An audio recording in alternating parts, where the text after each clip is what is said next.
Friends, in this Chetana lecture series today, we will be listening to Professor Anil Sahasrabudhe, who is the chairman of the National Educational Technology Forum on Education Ecosystem Registry.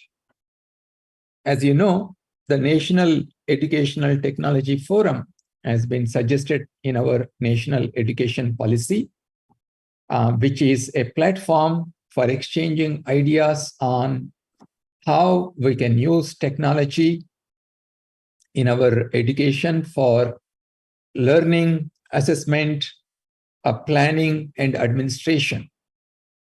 The NETF also provides a platform for identifying appropriate technologies that can be deployed in the education field to make the education more affordable and of high quality.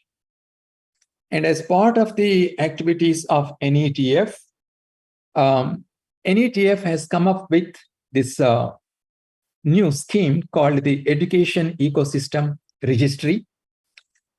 This registry is a repository of educational and skill-based achievements of students. And this registry serves as a force multiplier, enabling the users to verify, maintain their data while digitally transforming our education sector. Today, we have none other than the chairperson of the National Educational Technology Forum to speak about it. Friends, let me also tell you that some of you have joined on our Zoom platform here, but many others are also watching this program on our social media platforms, because this program is currently live streamed on all our social media platforms. Thousands of viewers from across the country watch the Chetana lecture series, and we hope that today's lecture will be of immense use to all the stakeholders in our educational sector. Let me invite Professor Anil Sahasrabudhe to deliver his presentation, and after that, we will have an opportunity to have a brief question-answer session. Now the mic is over to Professor Anil Sahasrabudhe. Thank you, Dr. Jagdish Kumar ji. At the outset, I would like to thank UGC and the organizers of the Chetana series for having invited me to speak on this education registry system, which we are about to develop. There are lots of suggestions which are coming in from different sources. All those who are in the education sector, we welcome them to look at this particular education ecosystem registry document. And also one more document which is already also on the website is that of for One Nation, One Data. How do we collect data from different sources? A report from Dr. Radhakrishnan Committee. Both are in a way interlinked, also interlinked with Academic Bank of Credits. And therefore, this particular today's talk is going to have a lot of connections which are going to be established. Please watch the PowerPoint presentation. If there are any queries, you may ask them at the end of the talk. I will now share the screen and start the proceedings.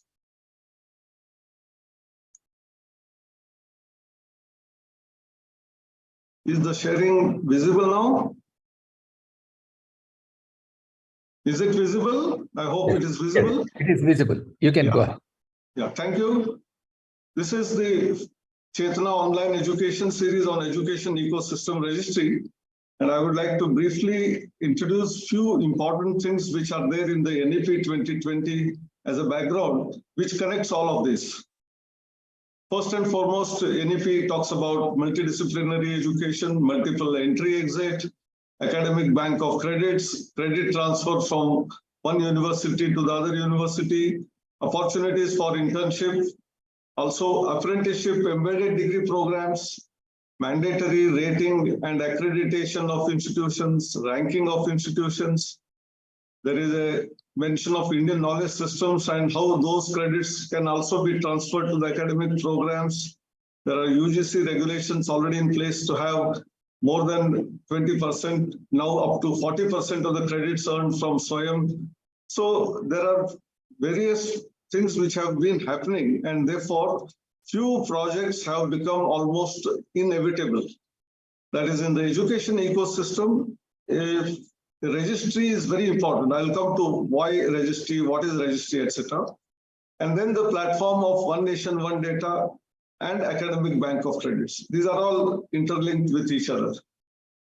Education Ecosystem Registry is a registry being driven by Ministry of Education, Ministry of Skill Development and Entrepreneurship, and also MIT, because we want to have a registry of all learners, that is students and learners, who may be in the school, college, university, or maybe outside, teachers, which means faculty from the higher education institutions, but also those who are willing to provide, give Vidyadan, they may also be registered onto this platform.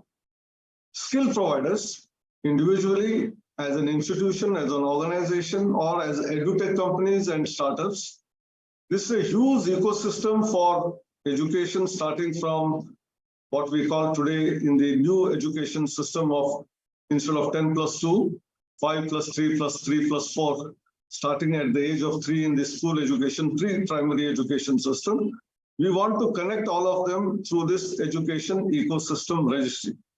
And for that, there was a need for design and architecture of framework. And all of this started not just in the mention of what we say in the national education policy, but there was a meeting chaired by Honorable Minister of State, MIT and MSDE on 8th October, and we discussed threadbare as to why this student registry is important, uniqueness of this is important, and the officers of Department of School Education and Literacy, Higher Education, Ministry of Skill Development, UDAI, NETF, NCERT, NIC were all present.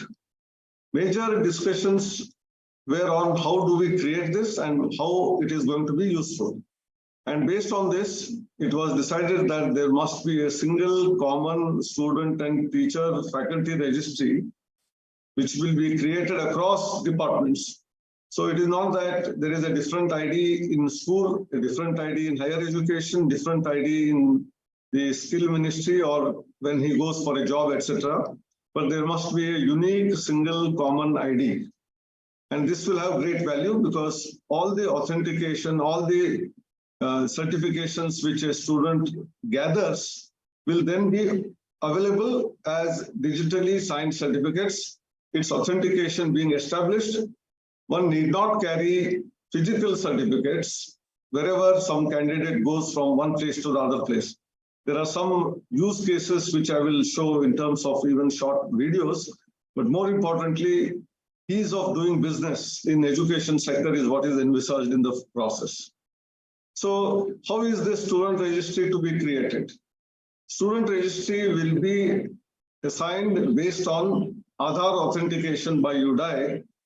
Only then it will become unique. Otherwise, a candidate may have a roll number in a school, some other registration number in an entrance exam. Subsequently, when one joins a college or a university, there will be another ID given to him in the college.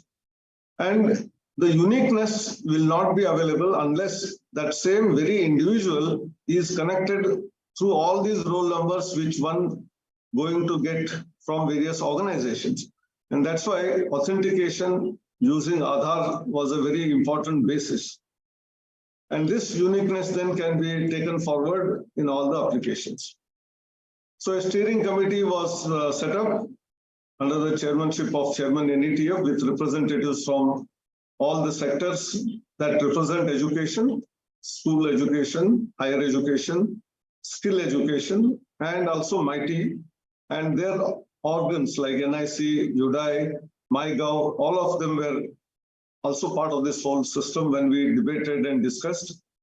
The types of fields to be there, to be kept in this database and other technical details were to be worked out by this committee, which went into great detail to establish all of that. So several meetings were held, and based on several studies, we came to the conclusion that an existing APIs of UDAI, which is in the name of Meri Pehchan, which is connecting to a DigiLocker system by Digital India Initiative. It is also being used by ABHA in the National Digital Health sector. We must make use of this for education and skilling databases. And we also met some of the stalwarts who created our national UDAI, former DG of UDAI, that is Dr. R.S. Sharma. Then he was also CEO of the National Health Authority, who created ABHA ID for health sector. And also during pandemic, we are all aware that the COVID app, which was developed, was all part of him. We took his guidance. We had a lot of discussions with him. We had discussions with school secretary, higher education secretary, directors of different departments, NIC, and also some NGOs like Ecosystem. Then we came up with our idea about what is required. Many times when we say registry, we always get ourselves bogged down by what is known as available databases. We all know that different organizations have different databases. Each university has, each state government has, and there is a lot of wealth of information, no doubt. It is actually a collection of information, or what we call data. Maybe also arranged for ease of search and retrieval. We may have some keywords based on which we may get some kind of a data out of that. But it is not good enough. So the difference between database and registry is in the form of, it is not just merely collection of data. It's certainly a collection of data and information. But the organizers who keep it, they receive this information from multiple sources, get that validated, and most importantly, maintain the information over time. That means it is always up to date. It is not that it is collected once and we forget about it, but that data is continuously upgraded as and when there is a change, and entire system, ecosystem, whoever needs it, through APIs will get the latest update that is available. You have some database, I have some database, some other organization has some database. If one has gone out of track, we will be losing, because many of the important things which have happened subsequently are missed out in the other process, whereas registry is one where the information is always up to date. That is the most important part of the difference between database and registries. Now, in this particular project, when we started debating, discussing with the various stakeholders, need was felt from various angles. I have talked about national education policy, some of the elements of that. There is going to be direct connect with them, that will come a little later. But we have such huge diversity in our country. The diversity is manifested everywhere in terms of culture, in terms of languages, in terms of area, rural, urban, remote areas. And therefore, each diverse group has a different need, and need is also therefore diverse. And if we have to have what we call in terms of national education policy and our narrative that we want to have equitable, accessible education for all, we don't want to leave out anyone. The last man in the remotest possible place also must get priority, must get education, must be able to get not just education, but quality education. And if we have to have this diverse group of people to get equitable access and also trace their journey, but many a times we may provide education, but whether receiver has received in the right proportion as we had anticipated, whether that student is having his journey towards excellence as much as from a place like a city like Delhi or Mumbai, that is what is also required to be encountered in our processes. And therefore, how do we empower our students by tracking their journey, both individually as well as collectively? You know, there may be individual track record of the student, which will come later in the academic bank of credits, but also in a particular district, if there are students who are weak in certain subjects like mathematics, what policy interventions are required so that more better quality mathematics teachers are introduced, or some courses of mathematics can be provided to group of students in that district, thereby their learning outcomes in mathematics can be improved. So through VSK system, we will be able to have on a dashboard the performance of maybe a taluka level, a district level, a state level, or regional level, and then proper policy interventions can be made. Therefore, registries and VSK systems are going to be very important for taking or tracing the journey of students and collectively all the students together or collectively of the institutions in that region. And therefore, registry project has got great significance. Now, registries are one of the important elements of a system that, as I said, collect, store, disseminate, and establish credentials, provide an ID, also skills, their entitlements. When we come to scholarships or we'll come to concessions, we need to give it to the authenticated candidate and not for anyone. And therefore, registries become very important. And these are the data or property represented by the data, which is what we often call create high trust, low cost systems. Most of our systems today in most of the states and universities are exactly the opposite. They are high cost systems. Each one is independently collecting data and storing them. And at the same time, there is low trust.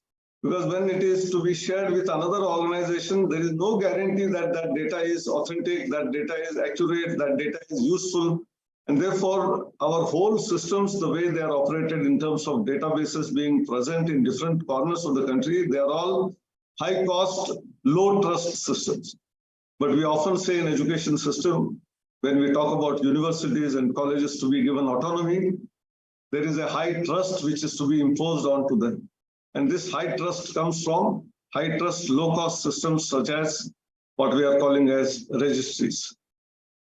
We also studied different types of registries that are already there at the national level. We all know that Aadhaar is one of the largest probably registry system anywhere in the world. Today is 131.68 crore Aadhaar numbers. Maybe this number is always outdated because when I took it, it will be this. Another lakh of students would have been added, young children would have been added, and it is often continuously increasing in numbers. Same is the case with taxpayer registry, the PAN cards, 44 crore of them. And as more and more population comes into income groups, the registry, taxpayer registry also keeps on increasing PAN numbers. Similarly, when companies are floated, more organizations create their startups, we will have GSTN also gets connected with PAN, and then there are also numbers which are coming from goods and services tax network. Then many aspirants who want to go abroad, there are passports which are issued. This is also a registry system. All of them are authentic. You know, you take a PAN card, it is unique for a particular individual. Same is the case with the unique ID Aadhaar. Same is the case with GSTN of a particular organization, a passport of an individual. We can't carry two of them. We carry only a single unique one. Healthcare professional registry, which has been created recently. Public distribution system, registry of corporates under the Corporate Affairs Ministry. Then we have voter registry.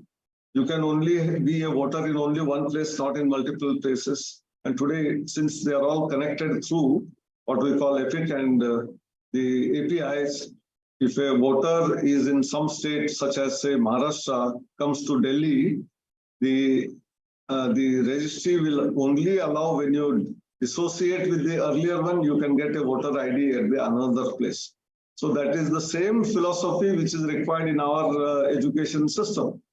We all are aware about institutions who provide data on faculty, data on students, data on the heads of the institutions, and many of them, especially in the private sector, from the colleges and universities, they change from one institute to the other institute, and the data is still residing in the old institute and the new institute. Both start claiming that faculty as their faculty. And then whether it is the approving bodies or accrediting bodies find a big challenge as to what is the truth, whether he still belongs to the old institute or has he changed to a new institute. And similar exercise is required, and therefore this system of registries is going to create that single source of truth out of all of this. So we studied all these registries, and these registries are essentially in a way 4-quadrant system. There are 4 quadrants. One of the quadrants, the 4th quadrant, which is mentioned here, there are no registries, so I'll not mention about it. The first quadrant, which is on the right-hand top corner, the examples are of that of public distribution system. We are all aware that we require 2 things for any registry. One is hosting of that databases and content, and then management of that content, registration, attestation, and all that. So public distribution system is one where it is decentralized hosting and also decentralized the registration and attestation and continuous management of that. We all know that public distribution system is likely to be changed to the centralized one so that we talk to each other, even through APIs today also we can make use of it, so that a candidate going from a family going from one place to the other place should not have 2 ration cards, but only 1 single ration card. And therefore, some kind of centralization is necessary. Land records, they are all owned by the state, and whether it is agricultural land or house land, plot of land, they are all recorded in the respective state. And therefore, this is a decentralized hosting, decentralized registration and attestation system. The second quadrant is the one where hosting is centralized, but the operation is decentralized. For example, we all know the RTO, Vahan, the GSTN, the voter registry. They are there at individual state, but it's still hosted centrally, carried out, managed at the local level, that is the state level. And therefore, these are the examples of the second quadrant type of activities. And the third one is both the hosting is centralized as well as management is centralized. And the 3 top things which we all know is Aadhaar, which is hosted centrally and managed centrally. If you want to make any change in that, it has to be through a robust process, whether it is change of address, change of phone number, goes through a particular process. Similarly, the PAN, which is a All India Taxpayers Registry, which takes care of income tax and all that, which is also central, and registry of corporates for the companies. And these are 4 different quadrants in which decentralized or centralized both hosting and management happens. So we look at our education system. Since there are several states who have their own records and they would not like to share them directly in the national register. Similarly, there are universities in the private sector, in the government sector, and therefore they may also be interested in keeping the record of their teachers, students with them, but they are willing to share with any other system. And therefore, we thought our education ecosystem registry, one component of that is individuals, whether it is students or teachers or learners, be in the form of hosted decentralized manner, as well as it is also managed decentralized manner. For example, the Telangana government or West Bengal government or Assam government or Maharashtra or Tamil Nadu wants to keep the record of all the students right from school to high school to higher education in their own portal or in their own database system, which is a registry system. We must allow them, but provided they follow the same standard which is depicted by EER in the form of a standard data set, what is necessary for all of us to share with each other through APIs is provided to them. And therefore, there is some kind of a standardization which is important rather than keeping the data, everything with us. And so we thought the data, and also it is voluminous, the data of students. There are 30 crore plus students in the country, and each state has something, sometimes 1 crore, 2 crore, to half a crore or a few lakhs. And therefore, this data may be maintained by them and also in a decentralized way hosted by them. However, the standard must be the same, the structure must be the same, so that through APIs we can share with each other. And that is one part. The second part, we thought the institutions, the universities, the startups, they all must be in the form of centralized hosting, although there may be operated, managed, registered, etc., in a decentralized manner. The reason for this is, unless we connect individuals like students and teachers with the respective universities and institutions, we do not know the authenticity of the credentials issued by that institution. And therefore, institute data, we wanted that to be hosted centrally. And we already have mechanisms for this, both in the school education sector and higher education sector. In higher education sector, you all are aware that there is a portal called iShe, and every higher education institution is required to give certain amount of information annually, every year. And each institute or university has a unique iShe ID.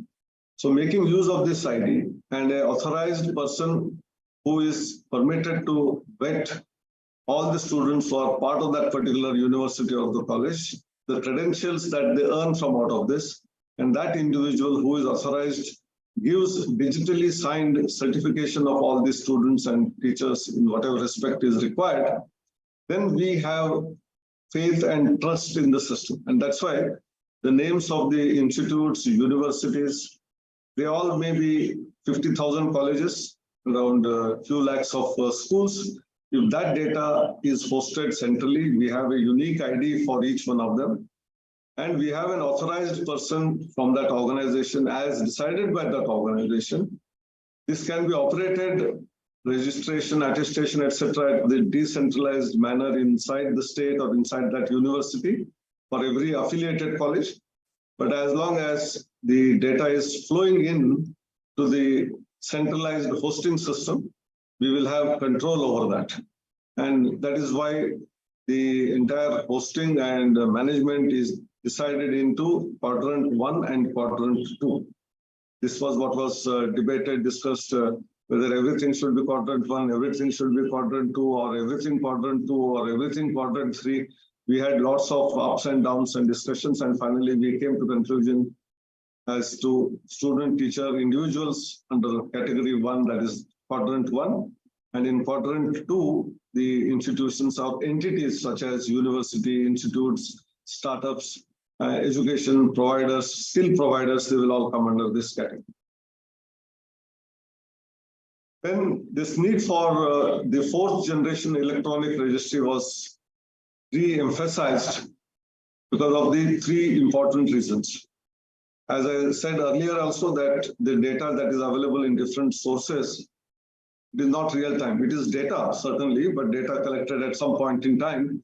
But whether it is relevant today, we do not know. Maybe many a times outdated data. So data is available, but not up to date.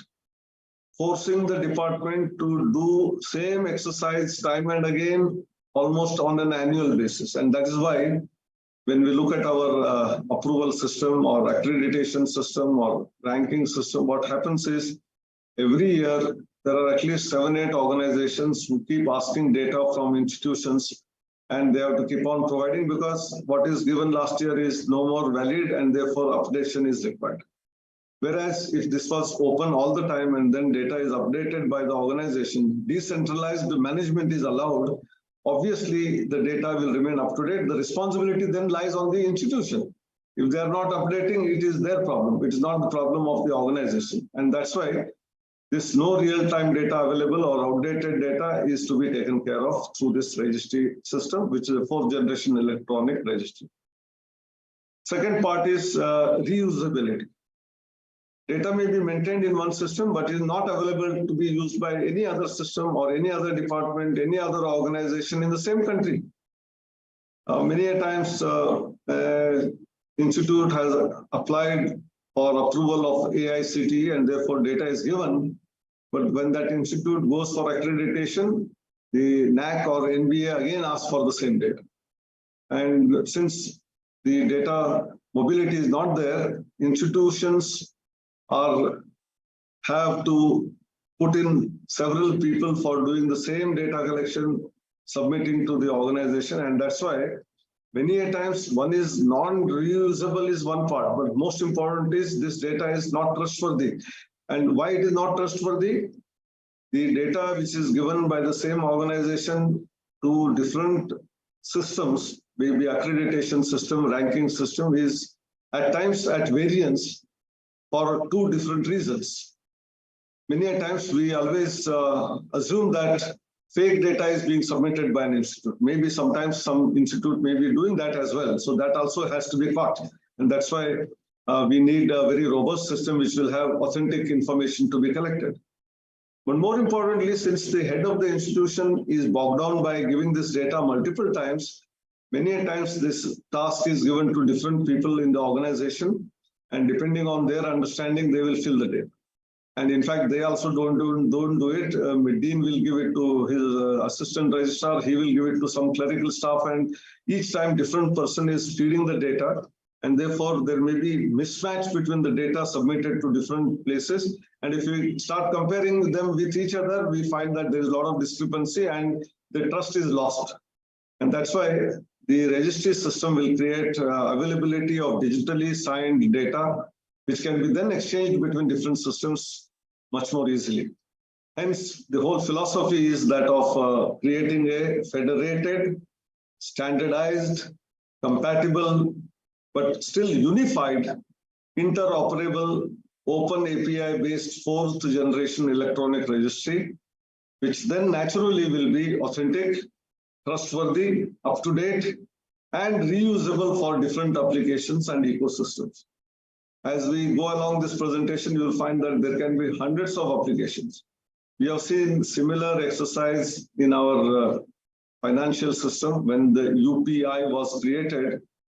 There are different organizations, startups, they created their own apps, bank-to-bank transfer. It has become so easy because of the UPI.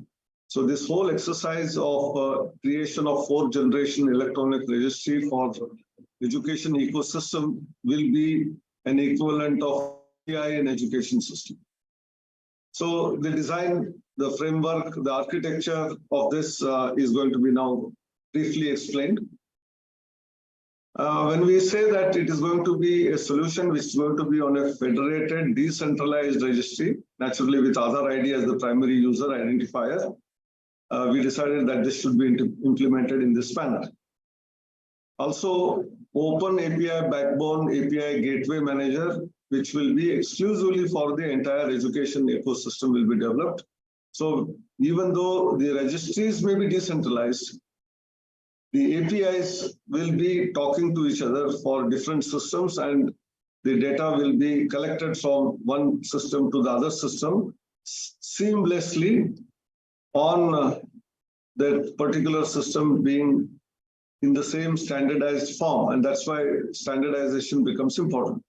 So this federated architecture framework shall be common for skill education, school education, and higher education.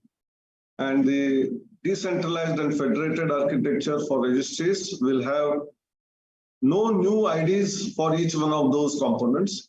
The same ID which is once issued by any one of these registries will be made use of by all other registries, because the simple basic minimum information that is collected at the time of registry, we will come to those fields which are decided, and there may be variation in that based on the inputs which we receive from out of this particular exercise of reaching out. Suggestions, consultations may add or subtract some of the fields, but we will have a standardization which is going to be there. So there is no need of a new ID to be created for a student or a teacher or an institute. The ID which is created under Education Ecosystem Registry will remain lifelong.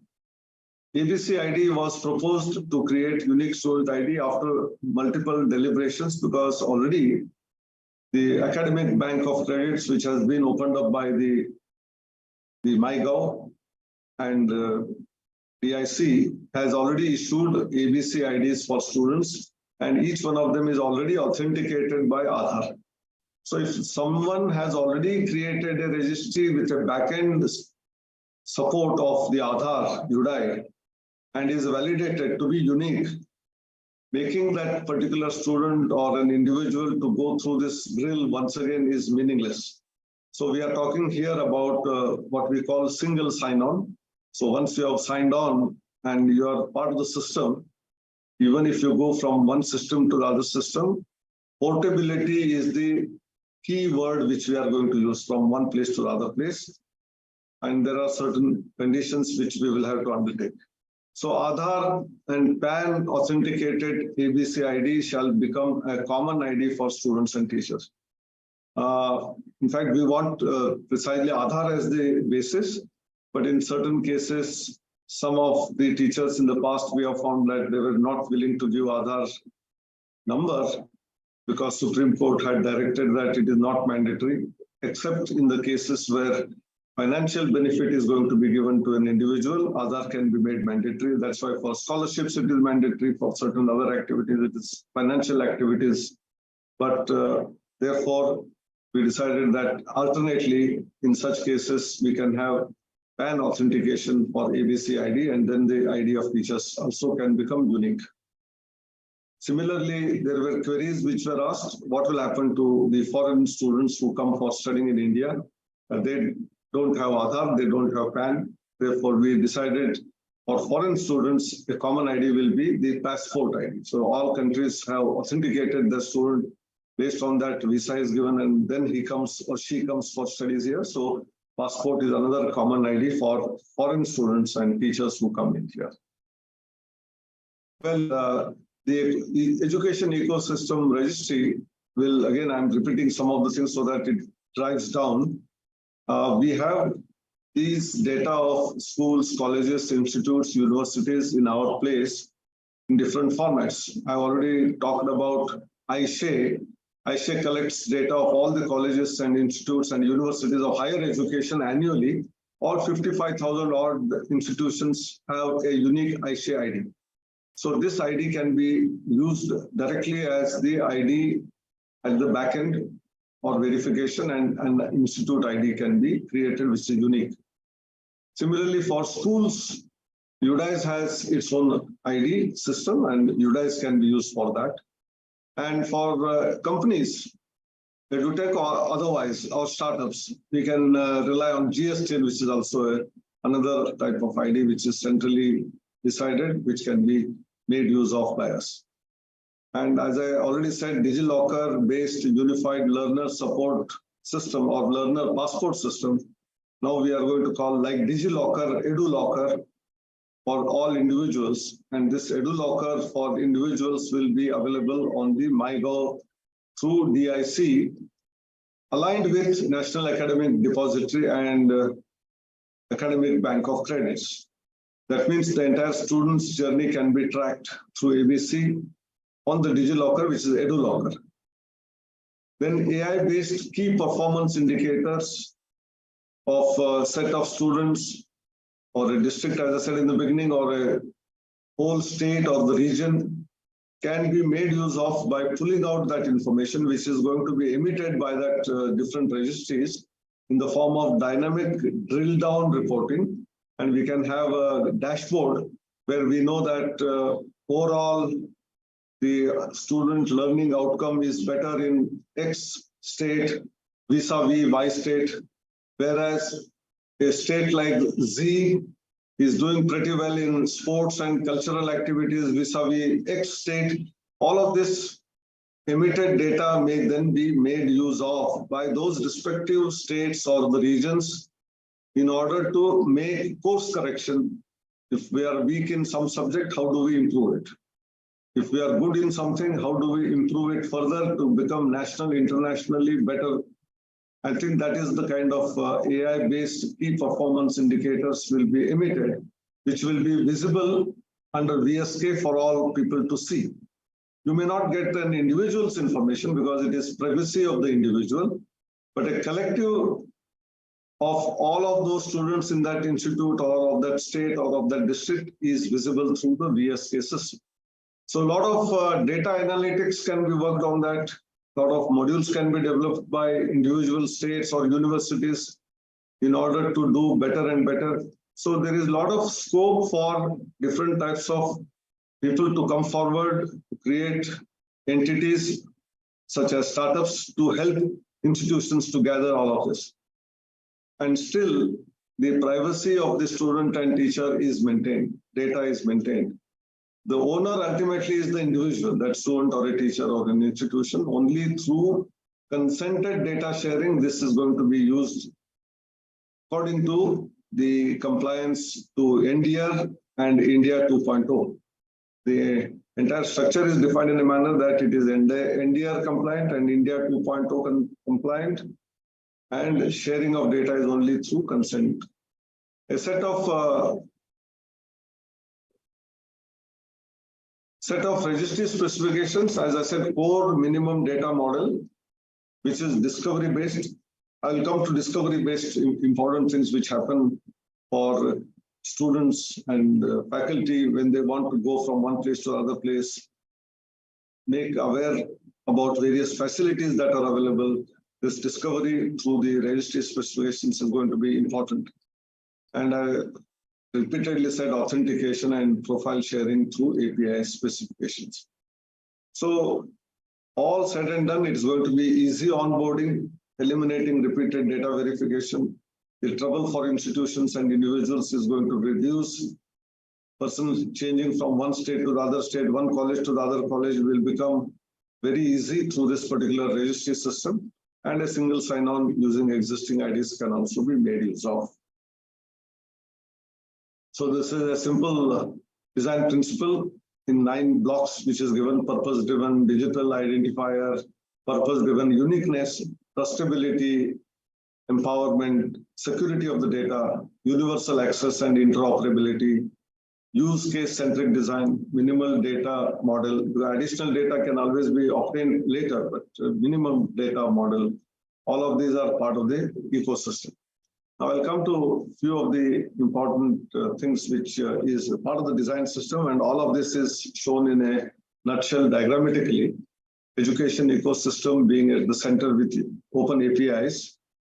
Schools have, there are 26.52 crore students. In higher education, number, this was taken a little earlier, 3.74 crore. Now it is about 4 crore students in higher education system. The number of teachers and faculty in schools are 95 lakh and 14 lakh in higher education. Number of schools, 14.9 lakh. And then Aisha has record of 55,000 colleges and universities. There are 4 crore learners, 17,000 PMKVY centers under Skill India. So all of them will become part of this entire ecosystem. Along with them, we want to also onboard state government, central government, autonomous bodies, professional skill learners, edutech companies along with this. This is another snapshot of how the whole things are going to operate. At the lowest left half here, we have federated registries of school, higher education, state level registries, maybe institutions of higher level like IITs, IIMs, they may have their own registries. Skill development has its own registries, but all of them through APIs will speak to each other, talk to each other. And there will be a lot of transactions. Of course, their authenticity comes from the right-hand box, whether it is UPI, Aadhaar, GST, National Health Authority, passport, in the case of foreign nationals, etc., is verified. Verified data is available here. And the type of transaction systems, they are already there in existence. We are making use of many of them. Now, the new ones are also emerging. And we all know that there is a National Digital Library, National Digital University going to come up very soon. There is already Samarth portal, ERP system developed by Delhi University. There is Skill India portal. There are National Testing Agency portal for examinations, entrance exams of various, whether it is IIT or whether it is university admissions or whether it is teachers entry into the institutions. There is a Swayam platform where students register and do the courses. Diksha platform for school education. There is DigiLocker where we today put up our license or passport, driving license, all of these kind of things. There is a National Scholarship portal which also engages in Aadhaar-backed information of the student before giving DBT. And there are others like internship portal which AICT developed, a similar portal developed by AICT for National Educational Alliance for Technology. There is a NATS and NAPS portal also developed. It was in existence, which is modified now for apprenticeship type of training, both within the institutional mechanism of credits or outside after the graduation is over or diploma is over. So these are all different kinds of transaction systems. And many of them who make use of this, especially for NATs and NAPs, are the outside companies. And there are also innovation institutes. So they all interact with each other. And VSK, the visibility of all this analytics can be provided, making one of the important things is these all platforms keep emitting the data, and the emitted data is going to be absorbed. And absorbed data is unified, and in a unified form going to be presented in the VSK. So few sample case studies, new student entering education system. There are some videos also, but I'm going to give through pictorial way here, and then time permits some videos also. Existing student with state transfer, lifelong learner, again lifelong learner who has dropped out of the school, and then a school or a higher education or edutech company providing skills. There are simple sample cases which have been developed, and there could be hundreds of them. These are only a tip of the iceberg. It is the ingenuity of the people who are going to make use of this. They can develop their own apps, their own systems, which will talk to each other through the APIs and make the life of our students, our faculty, our education system comfortable. There are 5 key capabilities for enabling the registries. I have said this, this is almost a repetition. There is a creation of registry with minimal data fields for every persona. For example, for any individual, obviously we want to know the full name of the student, date of birth, gender, father's name, mother's name, address, mobile number, email ID, Aadhaar, PAN, University ID, DigiLocker ID or ABC ID, passport. These are all distributed, compatible, interoperable registries. And they may have all of this connected, and everyone has the same information. So if you have got created one of those IDs with all this information, the same information is shared. What is possible to get changed sometimes is address, mobile number, email, and for that, most of the times we may have authentic information being fed again to be verified by the concerned agency before accepting it. If this system is developed in a manner that originally this information is available, most of that will not change. Name, father's name, mother's name, gender will not change. What would likely to change is mobile number. We change address, and there must be a system in place which is already there in also Aadhaar. If you do any of these changes, they have to be reported, and after authenticity of that is established, this change is permitted. A similar exercise can be done here, or we can make use of Aadhaar's last record, whatever is there, we just imbibe it or take it from the APIs and make use of it. For entities like registered companies, startups, we have PAN, Aadhaar, and GST, and possibly we can take the date of registration of the company or establishment. So registry should provide common APIs using standard specification, single sign-on, as well as consented sharing. This consented sharing is important because many of people whom we talked about registries said that the data will get leaked, what will happen? So we say that only if the person who is the owner of the data is consenting, only then this will be shared. And obviously, if a student wants to go from one state to another state for studies or from school to a higher educational institution, he will not mind sharing of his name, date of birth, father's name, mother's name, because that is what he needs to fill anyway, or she needs to fill in order to get admission or to write an entrance exam. And that's why through consent, this data can be easily shared. A registry should have API support for single-click onboarding from one registry system to the other system. And whatever is changed by the individual, we say it is self-declared, and only through digital attestation or verification by the authority that be, then it is written as or marked as verified, so that whatever data we are absorbing from the through APIs about a particular individual, we know which is a self-declared one, which is verified, and then accordingly the action or the the required processes may be followed in that particular organization. So the key features, these are repetition, so I don't want to get into it. Minimal fields, adherence to NDR registry specification. This is the key to that. And we will go ahead with backend verification through Aadhaar. Registry design document has been already prepared. Now the action point is how it will be operated.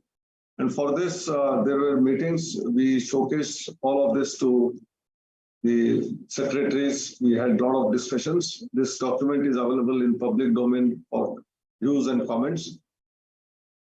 There is hardly any change likely to happen, but even if some change happens, we will be in a position to absorb that because this is a robust system which is being created.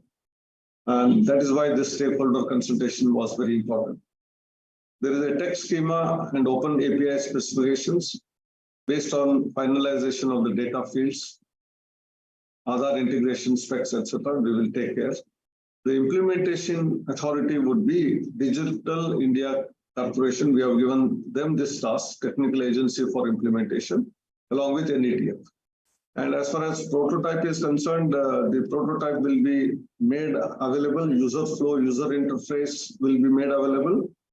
And some of the organizations who want to have their own registry, they will be provided independently the software for creating such registries. And that's very, very important. These hosting services will also be provided by NIC.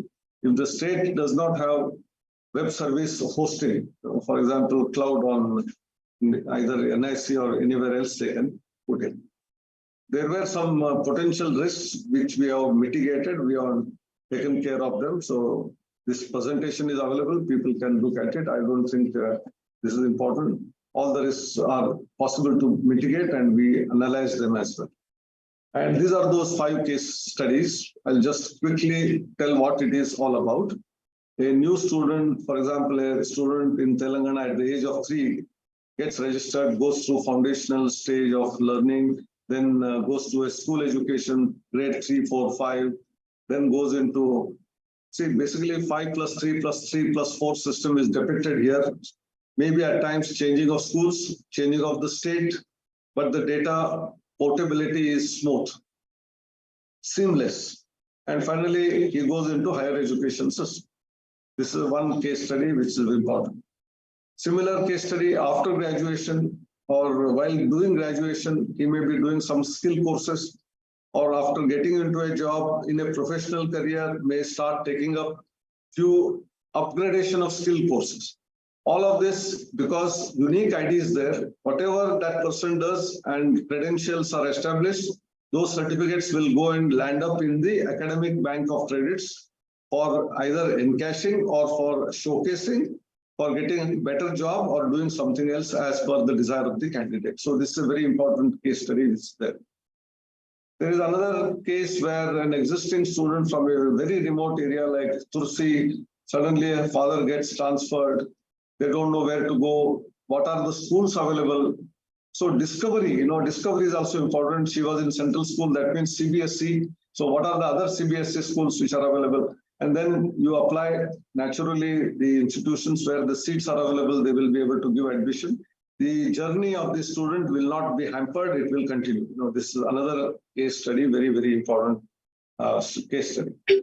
Then we talk about lifelong learning. This is another area where in a remote area like Arunachal Pradesh, Amma Bengia, he is of 32 years, he had done a good job, MBA in an MNC, he is working. But suddenly he feels that he is short of knowledge on financial data modeling. He takes a course and then leaves the job and becomes an entrepreneur by himself. And all of his journey will be recorded in the academic bank of credits. Another example of skilling and reskilling, very concrete example of someone who is a school dropout at the age of 12, after about 7th standard or so, then gets into agriculture, but sometime later gets interested in new area of agriculture, that is vocational agriculture course in organic farming, so that he will be able to value add, and he takes a course and he will be able to detect where are the possible courses through discovery of this particular type of a system, and then we can do it and probably develop our nation's economy in terms of organic farming. There are cases where schools and colleges can speak to each other through APIs and verify the data, not just of individuals, but set of students together. These APIs will be able to provide this information. Therefore, linking of all of this is possible. Similarly, for the college and university and the councils. There are possibilities that edutech companies also these days provide certification. And if you want to have these to be also brought onto the portal of ABC, their certification validity, digitally signed certificate has to come through this, and they should also get registered onto this platform. So in a nutshell, this is one which is going to be an empowering kind of activity which is going to happen using federated databases already existing and new ones which will be all joined together. Digital India Corporation will do the major job along with MyGov in order to link it with DigiLocker, ABC, NAD, and Samiksha Kendras will provide the unified information available on the dashboards. Now, last part is synergy between one nation, one data. Because this was also mentioned in the beginning that although it's not directly in part of the talk, but it has a lot of relationship since we already know that several times same information is being provided, and that's why to get to single source of truth, a unified data capture form, collecting all the information and verification of that through crowdsourcing verification system, a validation system, thereby authenticity of the data improves over a period of time. We will use AI ML models for predictive analysis. So this is another area which is directly linked because institutions, individuals, they're all linked through EER and one nation, one data. And these are some of the applications: data layer, logic layer, application presentation layer, the kind of users who will all be onboarded onto this. So if you do this, this synergy is going to help the entire education system, provides huge opportunities for identification of gaps, be it in education, skills for individuals or the multiple people, and then we will be able to create another very interesting possibilities of that of choice-based ranking. But today ranking is given by NIRF, which is common with the same percentage of weightage for education infrastructure, for the research, for teaching learning process, for the industry viewpoint on that institution, etc. But if an individual wants to rank an institution based on his choice or her choice, someone keen on research may give more weightage to research and less weightage for teaching learning process. He will get a set of institutions who would be ranked high in that. This will not be in public domain. Individually, a form can be given who can put in their data, their weightages, and get a rank out of that. So this is going to be very empowering for our community of education. And there are some use case videos. If time permits, later I will run them. Otherwise, let us open the floor for what we call discussion and subsequently some answering, suggestions, collection of information from out of you, what you feel about it. Thank you very much. Right. Let us remove the screen sharing. Right. Thank you. Thank you very much, Professor Anil Sahasrabudhe. It's a long lecture, but very informative. A lot of details are given. You can watch this lecture later also on all our social media platforms: Twitter, LinkedIn, YouTube, Facebook. And if you have any doubts, you can please raise your hands electronically. We will look at the screen and unmute you. And those who are watching on our social media platforms, you please put your question in the chat box, and our IT team will pass on those questions to me. So let's see if there are any questions.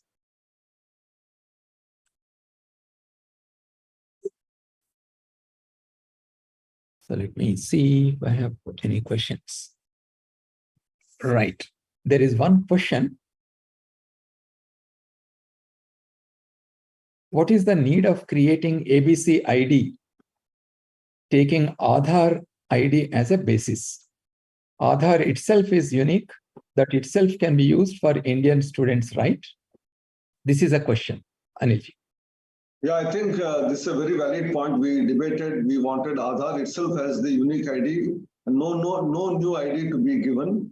But however, since some of those judgments in the Supreme Court still put in some break onto this, still one of those challenges which we were facing is how can we make it? We have requested the ministry to make it mandatory. If it is possible by the ministry, we will be able to do it. Otherwise, we don't want to stop the exercise of doing all of this. So backend anyway, they are verified by Aadhaar. So indirectly, it is Aadhaar ID only which we are using.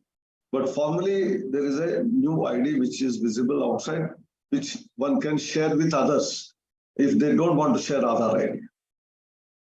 That's right. So this is an important point. You don't have to share the Aadhaar ID, simply share your ABC ID. Yeah. And also because some people may not like to use the Aadhaar ID, it was also mentioned during the lecture that PAN card number can be used to create this ABC ID, perhaps. There is another question. Can self-declaration be used for verification? Yeah, it depends on what kind of self-declaration is there. For example, even in Aadhaar, when we change our what we call our address or the phone number, it asks for the proof that you have shifted your residence from this residence to that residence. Same is done in the voter ID card. I remember myself when I came from Maharashtra, Pune to Delhi, in order to register for the voter registry card, I was not allowed. I said, where was your earlier voter ID card? And I had to give that ID. Then it deleted that and allowed me to register in a Delhi ID. That is how same case can happen for faculty ID, moving from one college to the other college or university, or for verification of address, Aadhaar backend. Similarly, we also will take, whereas certain things cannot change, whereas some things can certainly change. So that facility and flexibility should be available. That's all. Correct. And for this EER to be functional, it is important that all the educational institutions and students are onboarded on ABC. UGC has a bureau which is looking after the ABC, and we frequently conduct training programs, online programs, workshops to handhold the educational institutions to create ABC unique IDs for the students, and also upload all the documents, grades, credits, marks, transcripts, everything in the DigiLocker so that the students can access them. There is another question which says, what is the time frame for the implementation of EER? EER, we want to implement by August 15. So our target is August 15. This particular entire document is in public domain. After receiving the content, already at the back end, we have started developing what we call software, which will try to integrate all the databases. Some sample studies were done. There were some issues. We have addressed them. So we are already geared up, actually. Only final document, what are the minimum data that we need to seek, etc. Once we decide, I think it will be rolled out.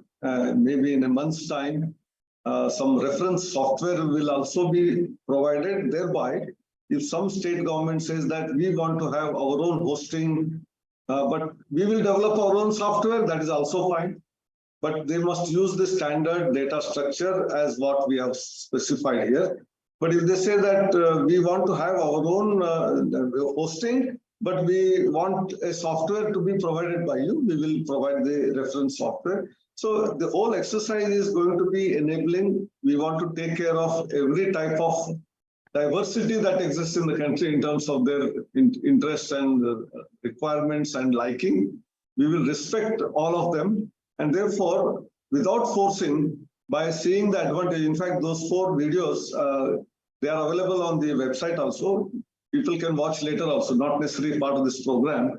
and how individuals will be benefited in the process, right? From a tribal girl student in very remote area to a person in a city, or a person who has already educated, skilled, but wants to reskill.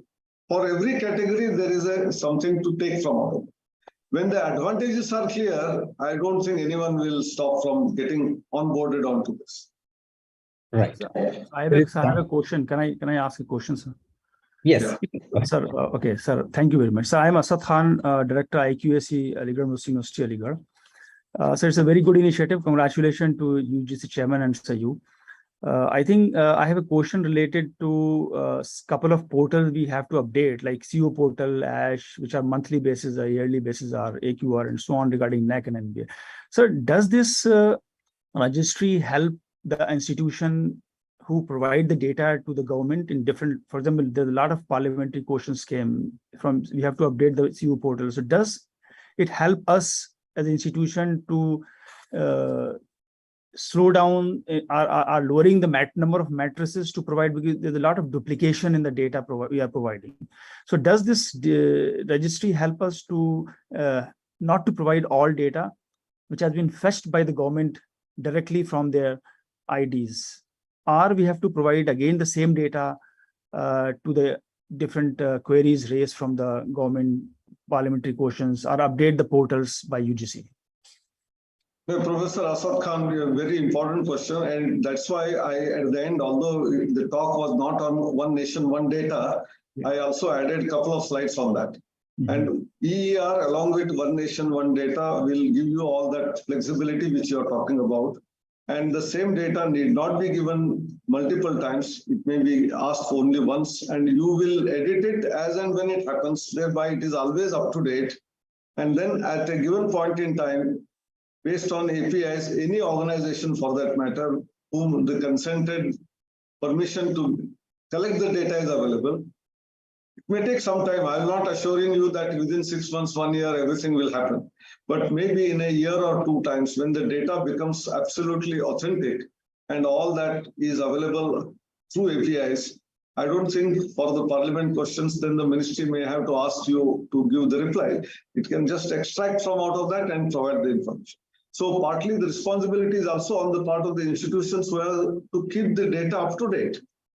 Today we ask every year now and then because we don't have that data, and therefore we keep asking. So once you start practicing this of providing this data on the portal, which is honest, truthful, high integrity data, then why do you require to provide at 10 times in a year or 100 times in a year? Right, right. So all this standard data can be extracted from here. But if some unexpected question comes, that anyway. we may ask the universities to provide that data. But to a large extent, with the arrival of one data, one nation platform, you don't have to submit the data multiple times. There is one more question. This question says that, all the higher educational institutions are onboarding on ABC and assuming that everybody is on ABC, which can be used for multi-entry, multi-exit of the students, transfer of the credits, moving from one place to the other place, one institution to the other institution. All that can be done using the ABC platform. So why do we need this EER? See, on the ABC as on today, it is not all linked with all the credentials of a particular individual. That's why I said under this particular Edu locker, everything about that candidate will get resided, which is digitally verified. Today, there is a dump of information onto the ABC or the National Academic Depository, which has no unique linkage with the individual. And EER will establish that linkage, which is very vital and important. And only then, when you say that I have done my 12th from Andhra Pradesh Board of Examination and want to come to Delhi University for admission, that data in a verified form will then be accessed by Delhi University, and you don't have to fill the whole form because that is already pre-filled based on this data, which is not happening today. And that is why this registry is very, very important. Right, right. There seem to be no further questions. That's also an indication that the lecture was very clear. I must thank Professor Anil Sahasrabudhe for a very, very nice and clear lecture that he has presented. And I must also thank all the educational institution heads and the faculty members and students who are watching this program. Thank you. Thank you very much for your time in participating in this event. Thank you. Namaste. Thank you, UGC Chairman, for giving this opportunity, because we wanted to reach out. What better platform would be other than through the UGC?